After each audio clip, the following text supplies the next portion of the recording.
జరిగిన సంఘటనల్లో ఒక విషయం స్పష్టంగా తెలుస్తోంది, కానీ దాన్ని అంత త్వరగా ఎవరూ జడ్జ్ చేయలేరు. స్వార్థంగా ఆలోచించే ఒక వ్యక్తి ఆలోచన ఎంత నీచంగా ఉంటుందో అది మనం కొంచెం కూడా ఊహించలేకపోతున్నాం. ఆ విషయం ఏంటంటే మనిషి మెదడుని ఒక విషయం నేరం చేయడానికి ప్రేరేపిస్తూ ఉంది. దాన్ని స్పష్టంగా చెప్పలేము.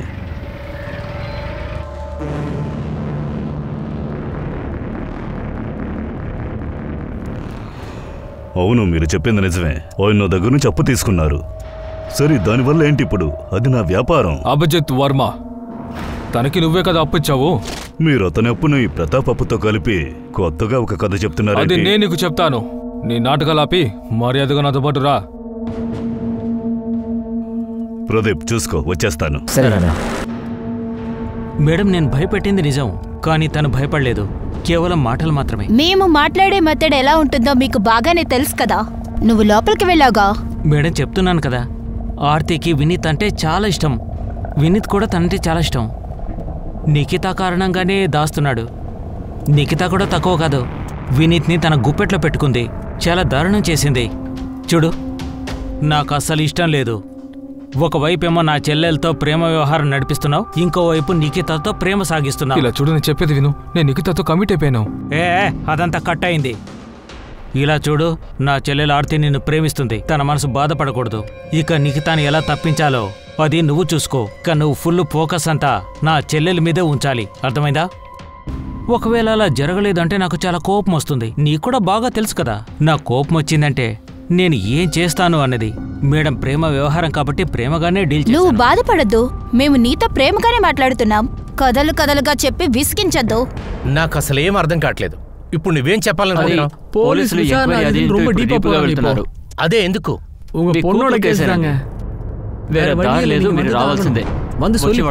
చెప్పండి. అవును సార్, నేను ఈ వ్యక్తిని చూశాను సార్. ఈ వ్యక్తి మా కొట్టుకొచ్చారు, అన్నని చూడడానికి వచ్చాడు. అప్పుడు అమిత్ అతను తీసుకుని ఎక్కడికో వెళ్ళారు సార్. ఇక్కడ కాదు, నా వెనకాలేరా, పద. ఏప్రిల్ 27వ తారీఖున అమిత్కు ఒక కాల్ వచ్చింది. దాని గురించి ఏమైనా తెలుసా? అవును సార్, ఆ సమయంలో నేను అన్నతో పాటు కొట్లోనే ఉన్నానండి. నా చెల్లెలా? అదెప్పుడు పుట్టింది? నాకే చెల్లి లేదు కదా. హలో హలో, విచిత్రంగా ఉన్నాడే, ఏదేదో వాగుతున్నాడు. ఏయ్ దినేష్, నువ్వు కౌంటర్ చూసుకో, నేను ఇప్పుడే వెళ్ళొస్తాను. అలాగేనా? కానీ కాసేపట్లో అక్కడి నుంచి అన్న బయటికి వెళ్ళారు సారు. అంతే, ఇంకా అప్పటి నుంచి నాకేం తెలియదు సారు. ఈ కిషోరే వాడికి కాల్ చేశాడా? అమిత్ దాని గురించి ఏదైనా మాట్లాడా? దినేష్, కిషోర్తో ఆ అమిత్ మాట్లాడింది నువ్వు ఒక్కడు మాత్రమే చూసావు. అమిత్ ప్లాన్ గురించి నీకు వేరింకేం తెలుసు? సార్, ఇప్పటి వరకు నాకు తెలిసినవన్నీ మీకు చెప్పేశానండి. ఇంకా సార్, మీరే నాకు కాపలా ఇవ్వాలి. అమిత్ అన్న చాలా దారుణమైన వ్యక్తి అండి. ఇప్పుడు ఇక్కడ ఉన్న విషయం తెలిస్తే కనుక దిగులు పడకో, నీకేమీ జరగదు.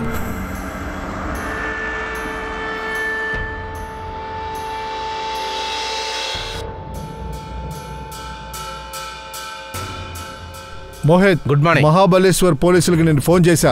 అమిత్ నిన్ను అక్కడి నుంచి వెంటనే లేపుకురా. Yes sir. అమిత్ బావే, నిఖితాకి కజిన్. పోలీసులు ఇప్పుడు అతన్ని కస్టడీకి తీసుకున్నారు. పోలీసులకు అనుమానం వచ్చింది ఈ సంఘటనలో ఇతను కూడా ఉన్నాడని. అలాగే ఇంకొకరున్నారు కిషోర్. అతన్ని పోలీసులు అనుమానిస్తున్నారు. ఒకవేళ ఇతనే నేరం చేస్తుంటాడా? ఇన్వెస్టిగేషన్ లో అమిత్ తో ఇతనుకున్న లింకు బయటపడింది. ఇంకోవైపు ఆర్తి తాంబే కజిన్ కునాల్ కూడా నిఖిత కేసులో సస్పెక్ట్ గా ఉన్నాడు. దాంతో పాటు పోలీసులకి సౌకార్, విక్రమ్ జాదవ్ కి లింక్ ఉంటుందనిపించింది. ఆర్తి, నీ కజిన్ కునాల్ ఒక లొకేషన్ ఇందులోనే బాగా తెలుస్తుంది. ఏప్రిల్ 27న ఆ లొకేషన్లో ఉన్నాడు అని. సరే, అయితే నాకు దాని గురించి ఏం తెలీదు. మేడం, మీకు ముందుగానే చెప్పాను, నాకు దానికి ఎలాంటి సంబంధం లేదని. అలాగే ఆ ఊరు కూడా ఏమంత పెద్దది కాదు. అక్కడి నుంచి వెళ్ళిపోవడం పెద్ద కష్టం కాదు.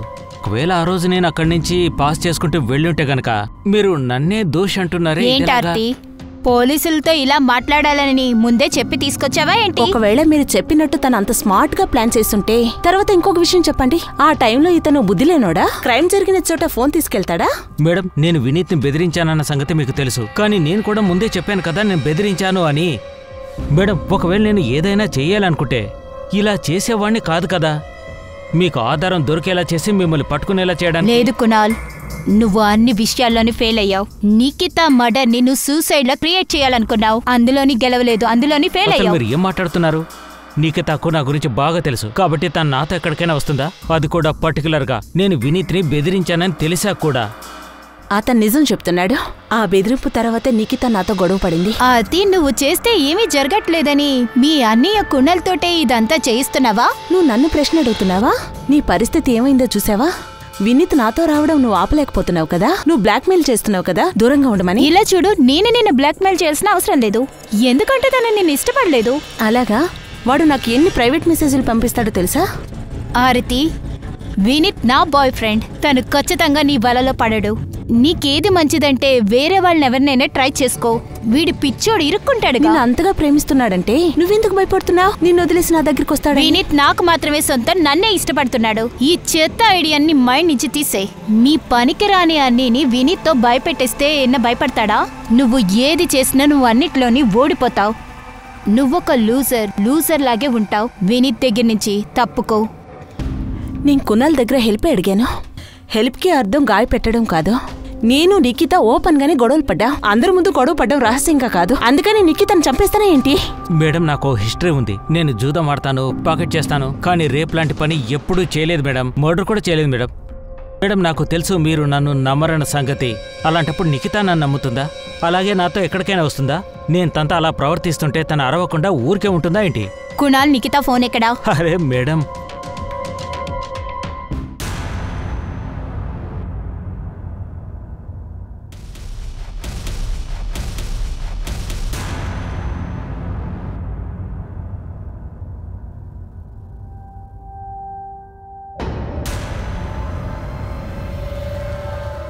నా దగ్గర ఎవిడెన్స్ ఉంది. ఏప్రిల్ 27వ తేదీన నిఖిత రేప్ అండ్ మర్డర్ జరిగిందిగా, నువ్వు అక్కడే ఉన్నావు. మేడం, ఆ రోజు ఏదో పని మీద నేను అక్కడికి వెళ్ళుంటాను, కానీ నిఖితాని కలవలేదు. నేనేమి చేయలేదు మేడం, నన్ను నమ్మండి. ఇది ఒక లవ్ ట్రయాంగిల్. మా మధ్య సెట్ కాలేదు. మేము శత్రువులమే మార్చి గొడవలు పడుతూ ఉంటాం. అందుకని కునాల్ని నేను నిఖిత దగ్గర పంపించలేను. ఇంత చెప్పినా కూడా మీకు ఇంకా అర్థం కాలేదా? అర్థం కాలేదు. అందులో ఏది నిజం లేదు. నువ్వు ఈ పొరికి వెదవని వినీత్ ని బెదిరించడానికి పంపించావు. నువ్వు నిఖిత నుంచి దూరంగా ఉండమని చెప్పావు. అది చెప్పడానికి నిఖిత ఇప్పుడు లేదు. ఎందుకంటే వీడు ఆ అమ్మాయి దగ్గరికి వెళ్లి చాలాసార్లు బెదిరించాడు. తన్ని రేప్ చేసి మర్డర్ చేసింది తిను కాదు. చాలా సార్లు చెప్పాను. మీరు ఎన్ని నాటకాలు చేసినా నిజమేదో నేను కనిపెడతాను. అక్కడ జరిగినప్పుడు నువ్వు క్రైమ్ సీన్ కి పక్కనే ఉన్నావు. మీ ఇద్దరితో జాగ్రత్తగా మాట్లాడుతున్నానని ఏదోటి మాట్లాడకండి. మోహిత్, వీణ్ణి జైల్లో పెట్టి కొట్టేంత వరకు నిజం రాబట్టండి. అరే మేడం, నా మాట అయినా వినండి.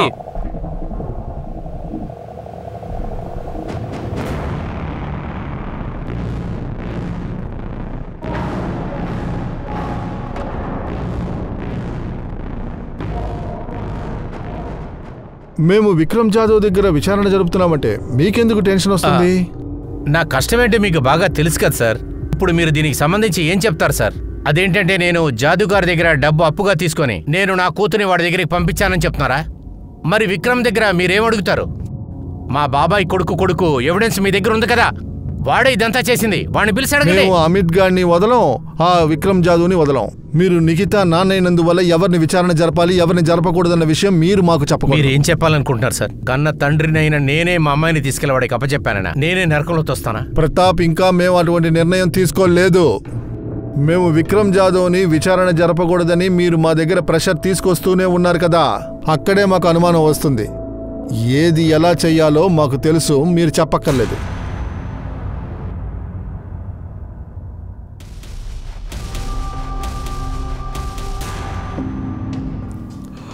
అల్కా ఇంకా అభిజిత్ సంఘటన తర్వాత నేను తప్పు చేశాను, నన్ను క్షమించండి. ఒక జంతువులా, మృగం కాదురా, మృగంలానేరా యాదవ్. అవును సార్, నేను ఒప్పుకుంటాను. నేను అలా చేసిండకూడదు. అందుకే కదా నీ మీద కోర్టులో కేసు వేశారు. అల్కావా చనిపోవడానికి నువ్వేం చేయలేదని చెప్పావుగా. తను చావడానికి ముందు తనతో పాటు ఏది తీసుకువెళ్ళలేదు. అందువల్ల నువ్వు నిజం చెప్తావా లేదా? మా దగ్గర దానికి తగిన ఎవిడెన్స్ మొత్తం ఉంది. అల్కే వాగయ్యం విక్రమ్ జాదవ్ తప్ప వేరే ఎవరూ చేయటానికి ఛాన్స్ లేదు. ఆ మాందే చౌక్, ఆ తర్వాత విక్రమ్ జాదవ్ని కూడా అరెస్ట్ చేశాం. వాడేం చెప్పాడంటే వాడు ఎప్పుడు కూడా అల్కా భర్తని టార్చర్ చేయలేదని చెప్పాడు. అది అలా ఉన్నాయండి. 2 సంవత్సరాలుగా వడ్డీ కూడా కట్టలేదండి. అదే వాడు చెప్తున్నాడు. వాడు తప్పించుకుందామని ట్రై చేశాడు, కానీ వాడి రైట్ హ్యాండ్ ప్రదీప్ని మేము తీసుకొచ్చేసాం. ఏయ్ లెగరా.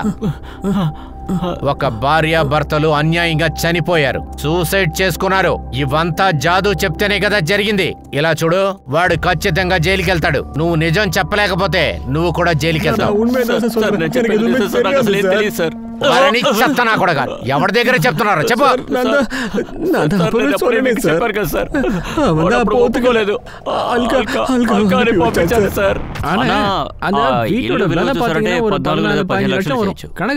ఉంటుంది. అన్నా దయచేసి అలా చేయకండి అన్నా, మిమ్మల్ని బతిమాలుతున్నానన్నా. దయచేసి మా ఇల్లుని లాక్కోకండి అన్నా, నీ మొత్తం డబ్బులు ఇచ్చేస్తారన్నా.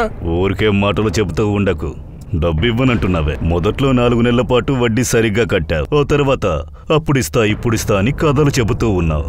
ఊరికే నీ మాటలు నమ్మి నేనేం చెయ్యనయ్యా. ఇలా ఇంత త్వరగా మీకు డబ్బులు ఇచ్చేస్తారన్నా, నమ్మండి.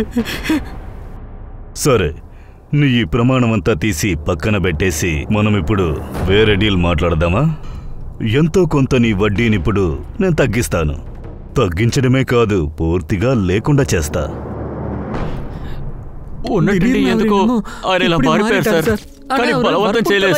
అరే చెత్తనా కొడక, ఇది డీలో ప్రపోజరో కాదురా. డబ్బు లేనోడో పొట్ట మీద కొట్టావు, అర్థమవుతుందా?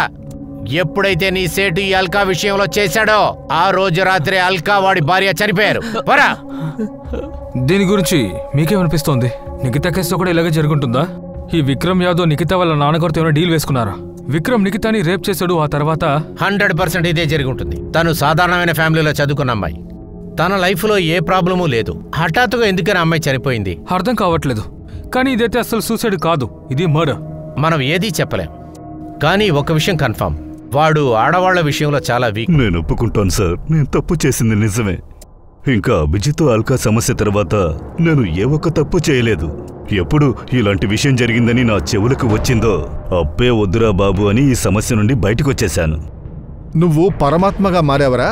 వెళ్ళి మాఫీ చేసొచ్చావా? సార్ అలా ఏం కాదు సార్, నిజంగా నేను భయపడిపోయాను.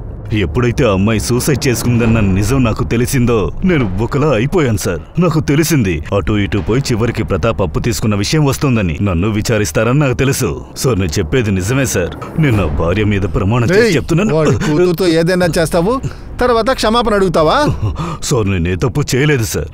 అనవసరంగా మీరు నన్ను అనుమానిస్తూ ఉన్నారు. నేరస్తుడు బయటున్నాడు. నిజంగా చెప్తున్నాను, నేనే తప్పు చేయలేదు సార్, ఏ తప్పు చేయలేదు. సచిన్, వాడి రైట్ హ్యాండ్ ప్రదీప్ని లేపుకురా. అల్కామాల్ కేసులో కూడా వాడికి భాగం ఉంది, ఈ కేసులోనూ ఉంది. వాడు దొరికాడంటే తోల్తి. సార్ నాకెందుకో ఈ కేసులో విక్రమ్కి సంబంధం లేదనిపిస్తోంది. అల్కా కేసులో విక్రమ్ అల్కాని యూజ్ చేసుకున్నాడు, అందువల్ల అల్కా తన భర్త సూసైడ్ చేసుకున్నారు. కానీ ఈ కేసులో సచిన్, నాకు తెలుసు ఇది సూసైడ్ కాదు, మర్డర్.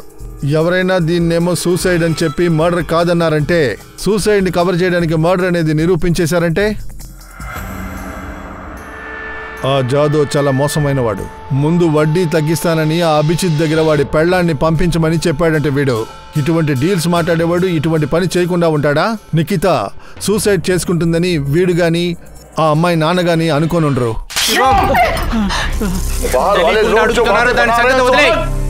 కానీ శివం, నన్ను చూసి నువ్వు ఇటువంటివన్నీ ఎలా గడుపుతున్నావు తెలియలేదు. నేనే జాదు దగ్గరికి నిఖితాన్ని పంపించానంటావా? నేను అలా చేశాననిపిస్తుందా?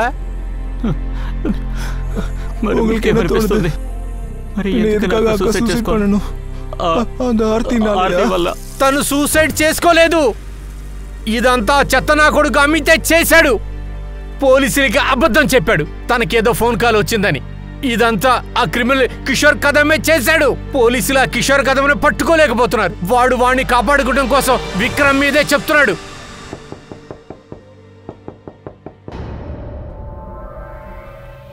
చెప్పండి, ఇప్పుడు మీరు కొత్తగా ఏం చెప్తారు? చెప్పడానికి కాదు, మాట్లాడడానికి వచ్చాను. విక్రమ్ మిమ్మల్ని చూడడానికి వచ్చిన విషయం నాకెందుకు ముందే చెప్పలేదు? మీ ఇద్దరి మధ్య డీల్ నడుస్తోందా? మీ అందరినీ నేను బాగా చూసుకుంటాను, నిన్ను శివను కలిపి. చెప్పింది అర్థమైందా? నువ్విక డబ్బు తిరిగి ఇవ్వాల్సిన అవసరం లేదని చెప్తున్నాను. నువ్వివ్వాల్సిన అప్పు మొత్తం నేను మాఫీ చేస్తానంటున్నాను. నాకు నీ పరిస్థితి అర్థమవుతోంది. దానికి వాడు నన్ను వెతుక్కుంటూ వచ్చాడని, వాడి అప్పు లేకుండా చేస్తానంటే మీరనేదానికి ఏంటి అర్థం? నా కూతురిని నేను వాడి దగ్గరికి పంపించానా? మేము మా పనిని చేస్తున్నాం. మీ అమ్మాయి డెత్ తర్వాత ఈ విక్రమ్ జాదవ్ లాంటి నీచులని ఎలా మంచి వాళ్ళగా మార్చగలరు? అది నాకు తెలీదు. దాని గురించి నాకేం తెలీదు. నా పరిస్థితి బాగోలేదు, అందుకే నేనేమీ అడగలేదు. అందుకనే మౌనంగా ఉండిపోయాను. మీరు వెళ్ళి వాణ్ణి అడగండి. కానీ విక్రమ్ జాదవ్ ఏదో చేశాడు, వదిలేయండి.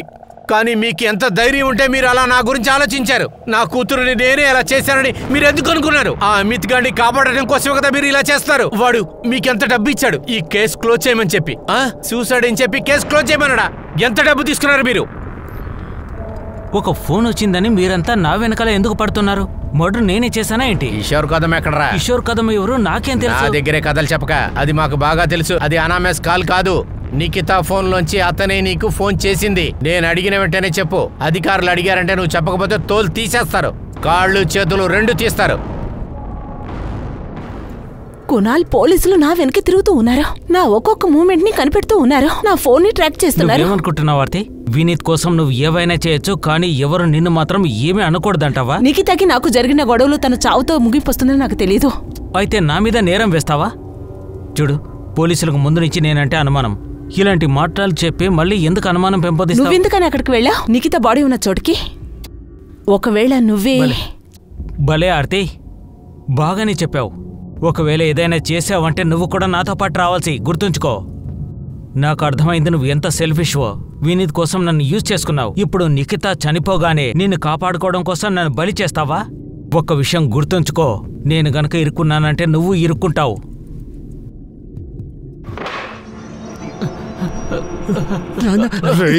పోయినసారి తప్పించుకున్నావు, ఈసారి తప్పించుకోలేవురా. నేను చెప్తున్నాను, నీ శవం కూడా దొరకదు.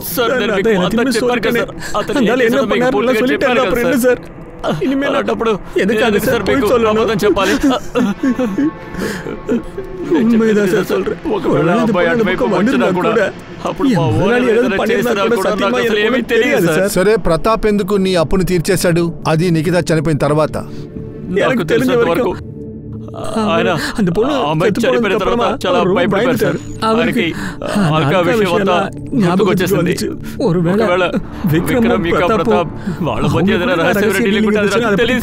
నిఖితా ఫోన్ ఎదిరా?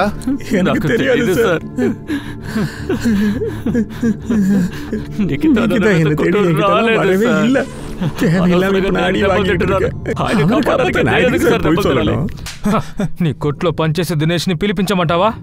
నోరు తెరిచి మాట్లాడరా. వాడు అలాగే నీ కాల్ రికార్డ్స్ అదే చెప్తోంది, నువ్వు కిషోర్ కదంతో మాట్లాడిన విషయం. అది నేను నమ్ముతా సార్. కిషోర్కు నాకు నేను నీతో ఆధారం లేకుండా మాట్లాడడం లేదు. నువ్వు కిషోర్తోనే ఆ పని కలిసి చేశావు. ముందు నిఖితాని రేప్ చేశాడు, ఆ తర్వాత చెత్త మీద వేలాడదీశాడు. చెప్పు సార్. అదే కదరా మీ ప్లానింగు? లేదు సార్. సార్, నేను కిషోర్ కదంని బంధించింది నిజమే, కానీ ప్రతాప్ని బెదిరించడానికే. నా పొలాన్ని నాకు తిరిగిస్తాడని. ఇప్పుడు ఏ కోర్టు దగ్గర జరుగుతుందో అది ఆ కోర్టు బయట పూర్తి కావాలి. ఇది పెద్ద కేసురా, ఇందులోంచి నువ్వు బయటికి రాలేవు. వాణ్ణి బెదిరించడానికి వీణ్ణి హైర్ చేశావా నువ్వు? ప్రతాప్ రావు బెదిరించాడా? సార్, నేను ఇచ్చిన పని చేశాడో లేదో నాకు తెలీదు, కానీ నిఖితాకు నాకు మధ్య ఎలాంటి సమస్య లేదు சார். ஒரு நிமிஷம். இந்த மிரட்டல்லாம் உள்ள வேலைக்கு ஆகாது. நாம யாருன்னு காட்டணும், அதை ஞாபகம் வச்சுக்கோ. உன்னை எவ்வளவு பாடுபடுத்திருக்கான் அதை ஞாபகம் இல்லையா உனக்கு? కానీ ఇలాంటిది లేకున్నా పర్వాలేదు, కానీ తను భయపెడితే చాలు.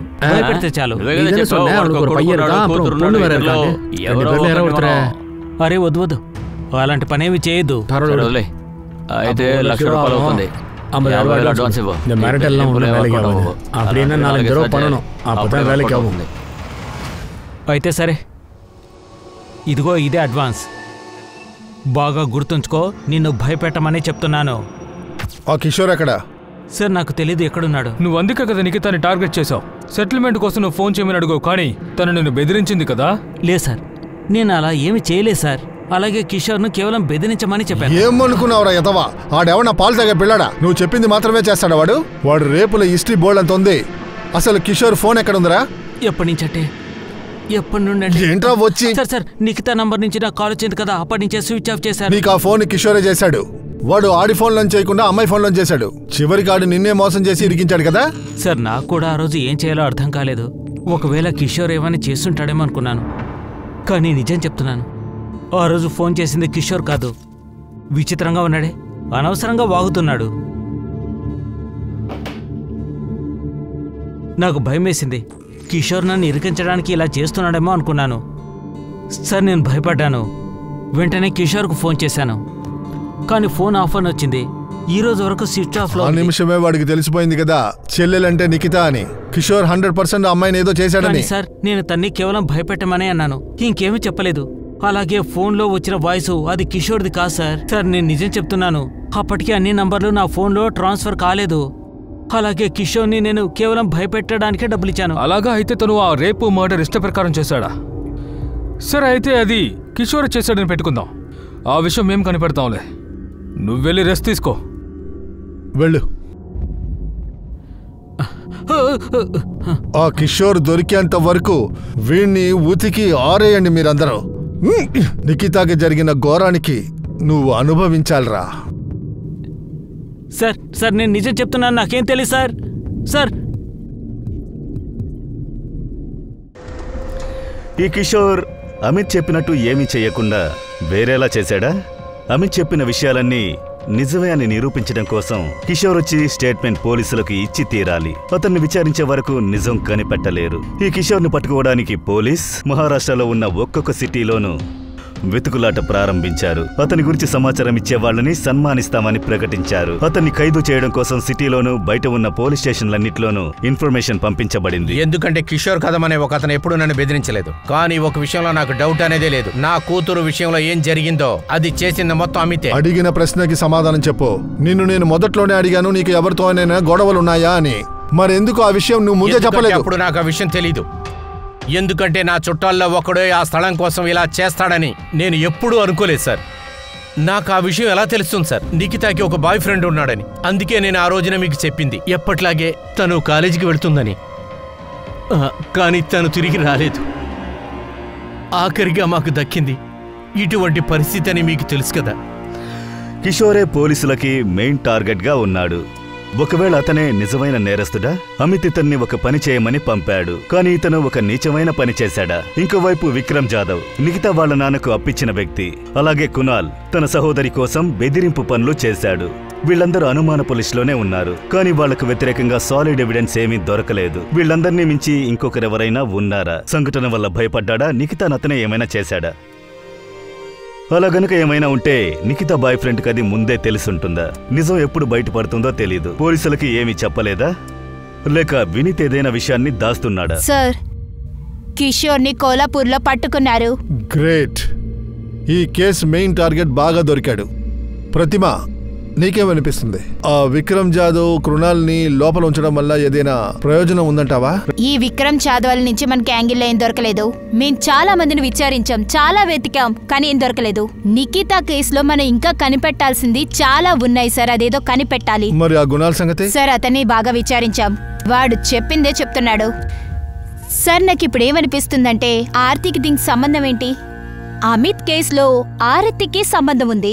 విషయం ఏంటంటే నిఖితాని దూరంగా పెట్టడానికి, కానీ కుణాల్ దాన్ని దాటేశాడు. ఇప్పుడు ఆరతి ఏమంటుందంటే కుణాలే అది చేశాడని.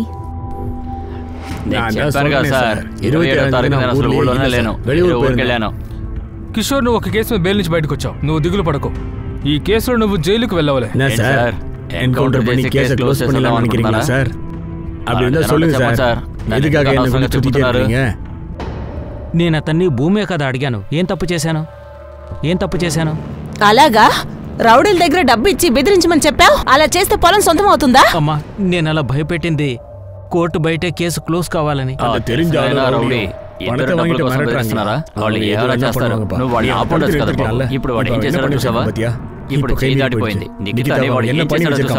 నాన్న నేను చెప్పాను నిఖితాని ఏమీ చెయ్యొద్దని. కేవలం తన్ని భయపెట్టమన్నాను.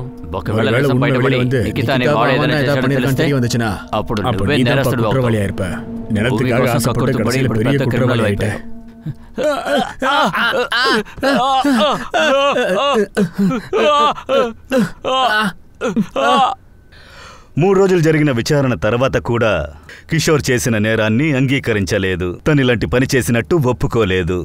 ఈ నేరాన్ని మాత్రమే కాదు, అతను ఇంకొక విషయాన్ని కూడా అంగీకరించలేదు. అమిత్ బావే దగ్గర నుంచి డబ్బు తీసుకున్న తర్వాత నిఖితా కుటుంబాన్ని బెదిరించలేదు, ఇంకా తనతో మాట్లాడలేదని స్పష్టంగా చెప్పాడు. ఆలోచించావా కిషోర్? తర్వాత నువ్వు ఇక్కడే ఉండాలి, జీవితాంతం బయటికి వెళ్ళలేవు. నువ్వు మాత్రమే కాదు, అమిత్ కూడా అంతేరా. మేము టైర్డ్ అవ్వం రా, మా గురించి నువ్వు దిగులు పడకు. నువ్వు బాగుండాలంటే ఆ తాడు ఎక్కడ కొన్నావో చెప్పు. చేత్తో నులిపి చంపావా లేక తాడుతో వేలాడదీసావా?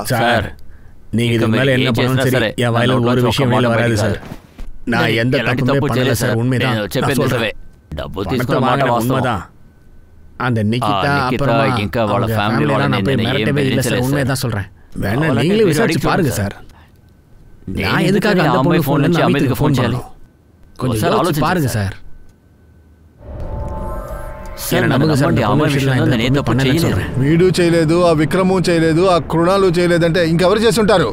సార్ ప్రతిమ వినీత్తో మాట్లాడుతుంది. వినీత్ తనని ఆఖరిగా ఎప్పుడు చూసారని అడుగుతుంది. ప్రతిమ ఏమంటున్నారంటే వినీత్ ఇప్పుడు కూడా ఏదో దాస్తున్నాడని చెప్తున్నారు. స్పష్టంగా ఏం చెప్పలేదు. మేడం నేను దాచట్లేదు, నిజం చెప్తున్నాను. ఆరతి అన్నయ్య నిన్ను బెదిరించాడుగా. ఆరతికి నికితాకి గొడవ రావడానికి కారణం నువ్వే.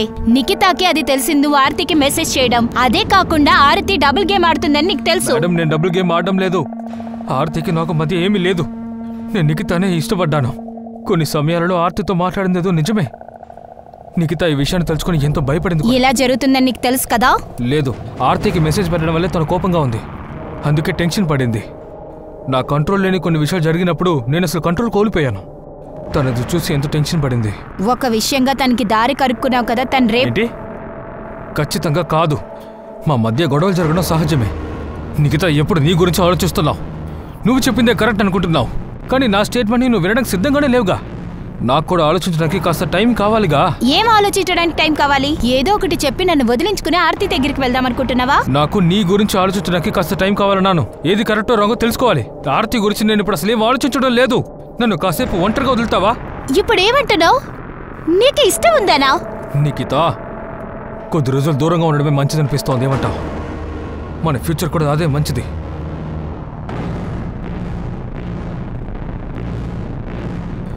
బాయ్.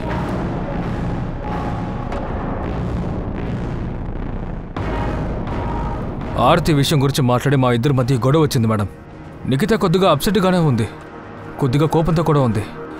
కానీ ఆ తర్వాత నేను నికితకి కాల్ చేయలేదు. కొద్ది రోజులకి ఒంటరిగా ఉండాలని ఆశపడ్డాను, కానీ తను కూడా ఫోన్ చేయలేదు. నేను చెప్పిన విషయం తను పాప అర్థం చేసుకుంది అనుకున్నాను, అందుకే కాల్ చేయలేదు అనుకున్నాను. ఇదెందుకు నువ్వు ముందే చెప్పలేదు? చూడండి మేడం, అది మా పర్సనల్. నికితా విషయంలో ఏం జరిగిందో దానికి నాకు ఎలాంటి సంబంధం లేదు. సంబంధం లేదని నువ్వెలా చెప్తావు? నువ్వు, ఆ కుణాలు, ఇంకా ఆ ఆరతి, మీరెవరు నికితానేం చేయలేదా? లేదు, వాళ్ళు చేస్తుంటారని నాకు అనిపించట్లే. నికితా విషయంలో వేరే తప్పు జరిగిందనిపిస్తోంది. ఇంకేంటి అంటే నాకు తెలీదు, కానీ ఏం జరిగినా నాకు దానికి సంబంధం లేదు.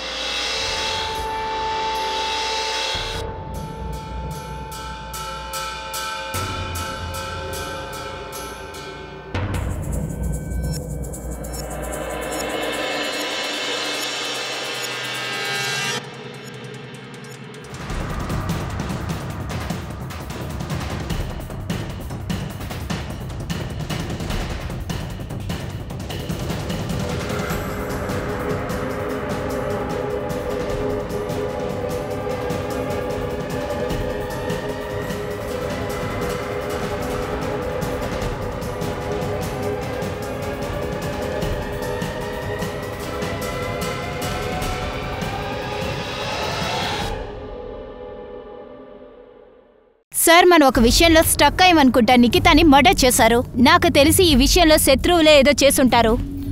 ప్రతిమ, నువ్వు కూడా అలా చెప్పకు. నీకు ఇంకా అది సూసైడ్ అని అనిపిస్తోందా? ప్రతిమ ఆ విధంగా సూసైడ్ చేసుకుంటే దానికి రీజన్ ఉండాలి కదా. విక్రమ్ జాదవ్ విషయంలో కూడా ఏ రీజను కనపడట్లేదు. ఒకవేళ వాడు రేప్ చేశాడా, ఆ తర్వాత ఆ అమ్మాయి సూసైడ్ చేసుకుందని, మరి దానికి ఏంటి కారణం? తెలీదు సార్. నాకేమనిపిస్తుందంటే ఏదో విషయంలో నికిత ఇరుక్కుని ఉంటుంది. అది ఆ ఫుటేజ్ లో చూసాంగా. ప్రతిమ, తను చనిపోవడానికి ముందు ఆ అమ్మాయిని రేప్ చేశారు, నీకు గుర్తుందా? ఎస్ సార్, నాకు గుర్తుంది. సార్, ఇది సూసైడ్ కాదు, మర్డర్. ఒకవేళ ఆ విక్రమ్ జాదవ్ ఆ అమ్మాయిని ఏం చేసినా కూడా సరే, తను తట్టుకోలేకపోయింది, తను సూసైడ్ చేసుకుంది. అలాంటప్పుడు తన ఫోన్ మాయమవడంలో ఏం కారణమై ఉంటుంది? తను సూసైడ్ చేసుకోవడం ముందు తన ఫోన్ని విసిరేసిందా? ఇప్పటివరకు కనిపించలేదు. ఇవన్నీ చూసినా కూడా మీకు ఇది ఇంకా సూసైడ్లా అనిపిస్తోందా? ఇది 100% మర్డర్ సార్, నేను చెప్తున్నా.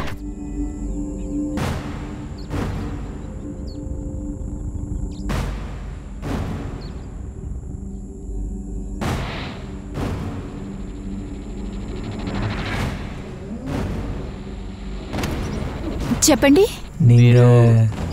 నిఖిత కదా? అవును, మీరు మీతో ఒక ముఖ్యమైన విషయం మాట్లాడాలి. ఏ విషయం మాట్లాడాలి? ముందు మీరు ఎవరు? నాకు మీ నాన్నగారు బాగా తెలుసు. అరే నువ్వెవరు? ముందు అది చెప్పు. నువ్వు ఏం చెప్పాలనుకుంటున్నావు? ఏం చేస్తున్నావు? నన్నేం చేస్తున్నావు? వదలు.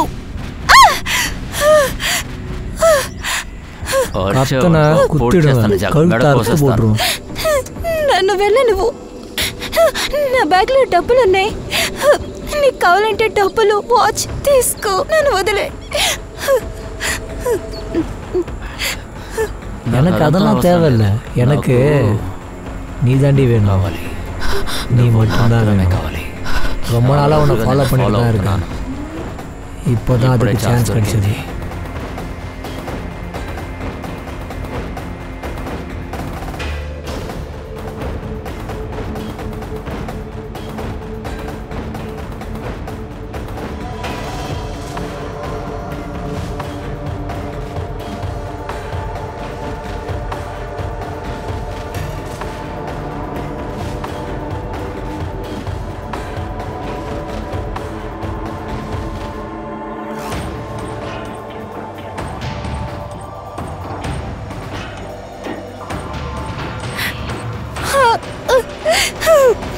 ప్లీజ్ నన్ను వదిలే.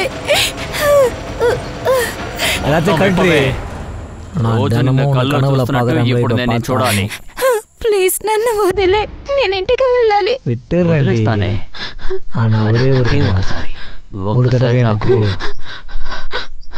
ఏంటి ఒకసారి?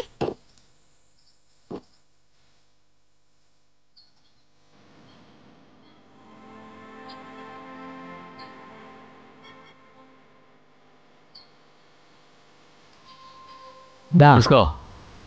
Let's go.